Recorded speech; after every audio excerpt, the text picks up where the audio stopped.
In the crowded courtyards of Jerusalem's temple, a place teeming with life and religious fervor, Jesus was teaching, drawing crowds with his message of love, compassion, and a coming kingdom that promised hope and renewal. But the religious leaders saw him as a threat to their authority and influence over the people. Pharisees and Herodians, usually rivals with differing beliefs, joined forces to trap him, united by their common goal. They approached with flattery, masking their true intent behind courteous words and respectful gestures.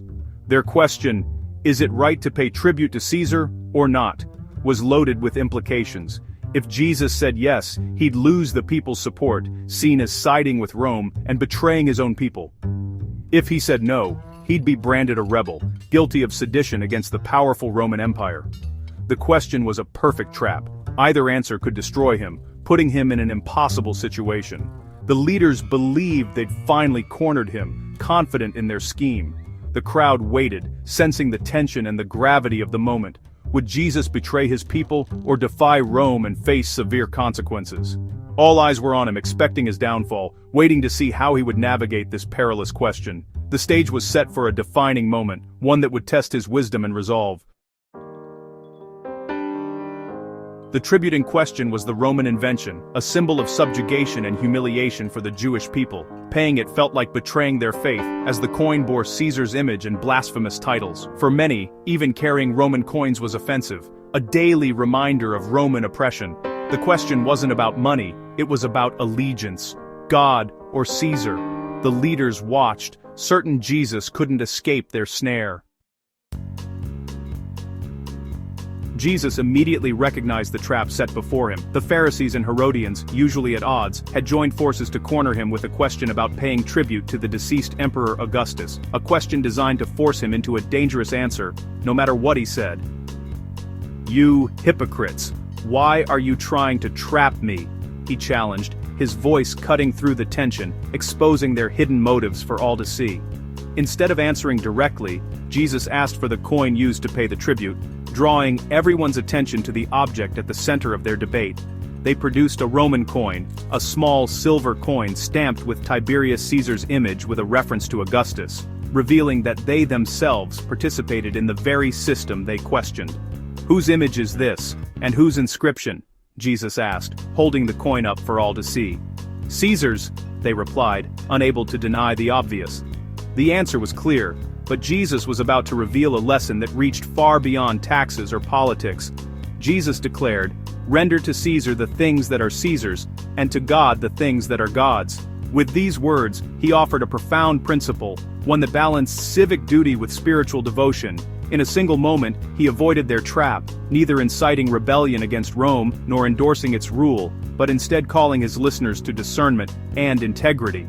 The responsibility now shifted to each person's conscience, challenging them to consider what truly belongs to God and what belongs to earthly authorities. The crowd was left in awe, marveling at his wisdom. Jesus had separated the demands of government from the claims of God, leaving everyone to ponder the deeper meaning. His opponents, caught off guard and unable to accuse him, were left speechless and frustrated by his answer. In a single, unforgettable sentence, Jesus reframed the entire debate.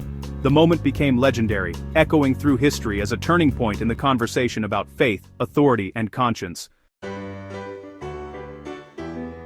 Jesus' answer went beyond politics. It was a profound statement that transcended the immediate context of Roman rule and taxation. The coin bore Caesar's image, but people bear God's image. This distinction highlighted the deeper spiritual truth about human identity and divine ownership.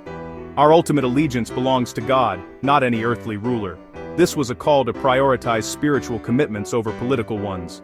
The Roman Empire demanded worship of its emperors, but Jesus drew a clear line. He emphasized the separation of civic duty and spiritual devotion. Give Caesar his coin, but give God your heart.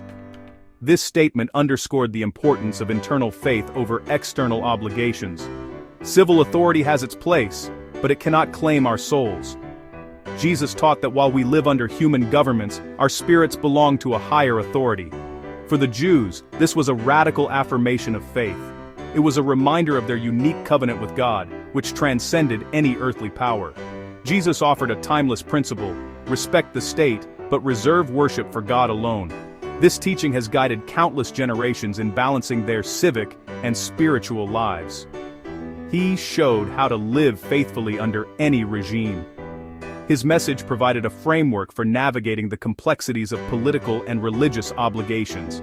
The message resonated far beyond that day in Jerusalem. It continues to inspire and challenge people around the world to this day. The story of Jesus and the coin still speaks today. We live in two realms, citizens of nations and citizens of God's kingdom. We owe society our participation and respect, but our conscience and worship belong to God. This principle guides believers to honor civil duties without compromising faith. In a world full of new Caesars, ideologies, pressures, and trends, Jesus' wisdom calls us to discernment. Give Caesar his due, but never surrender your soul. Live with integrity, balancing civic responsibility and spiritual allegiance. This ancient lesson remains a vital guide for every age.